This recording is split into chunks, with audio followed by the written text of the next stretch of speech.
In early November of 1997, a series of peculiar sessions compelled a child psychologist in Maine to contact the authorities.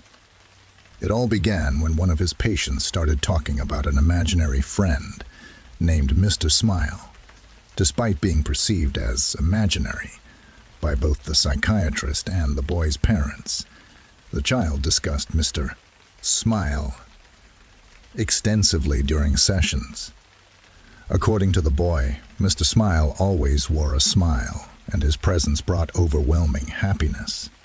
Whenever Mr. Smile was around, the boy's anger and sadness seemed to vanish. Mr. Smile never spoke. He would simply stand at the foot of the boy's bed, emanating a scent of candy floss, creating a sense of calm and safety. Initially, the psychiatrist assumed Mr. Smile was a coping mechanism the boy had devised to handle his troubled home life, which had triggered his violent temper. However, the situation took a sinister turn when more patients began mentioning their own encounters with Mr. Smile. First, a 9-year-old girl spoke about him. Then, a 7-year-old boy, followed by a 12-year-old boy, and then an 11-year-old girl. In total, nearly 15 separate patients described Mr. Smile to the psychologist. The alarming part was that all of them used the same words and phrases to describe him. The children could not have coordinated their statements. Some of them were homeschooled and rarely left their houses, making it impossible for them to have shared these details. Growing increasingly concerned, the psychologist privately spoke with each child's parents. While he didn't divulge specific information, he hinted at a troubling pattern emerging among their children. Seeking their consent, he proposed involving the authorities, and the parents agreed, requesting to be kept informed. Over the following week, the police interviewed the children about their encounters with Mr. Smile. They inquired about his appearance, his entry into their homes, and his actions during his visits. By this point, everyone involved was convinced that Mr. Smile was not just imaginary, but a real and potentially dangerous person. Despite confirming the absence of known predators in the area, the police were certain that someone, fitting the description provided by the children, had been intruding into their homes. The children, however, were unable to explain how Mr. Smile gained access.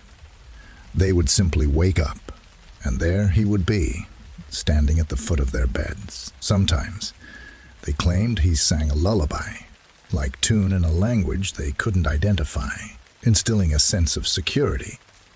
As a last resort, the children were asked to draw Mr. Smile since words failed to capture his appearance. Each child picked up a red crayon and proceeded to fill the entire page until it was nothing but a rectangle of red. In early November of 1997, a series of unsettling events unfolded, beginning with children talking about their imaginary friend, Mr. Smile. When questioned about their drawings of Mr. Smile, they vehemently insisted they had depicted him, despite the absence of recognizable features like his head, arms, and legs. Intrigued, the psychologist showed one of the colored rectangles to various children, all of whom identified it as Mr. Smile without prior knowledge of its origin, reinforcing the disturbing mystery. Cameras and baby monitors were installed in the children's rooms for monitoring, but no signs of Mrs. Smile were ever captured.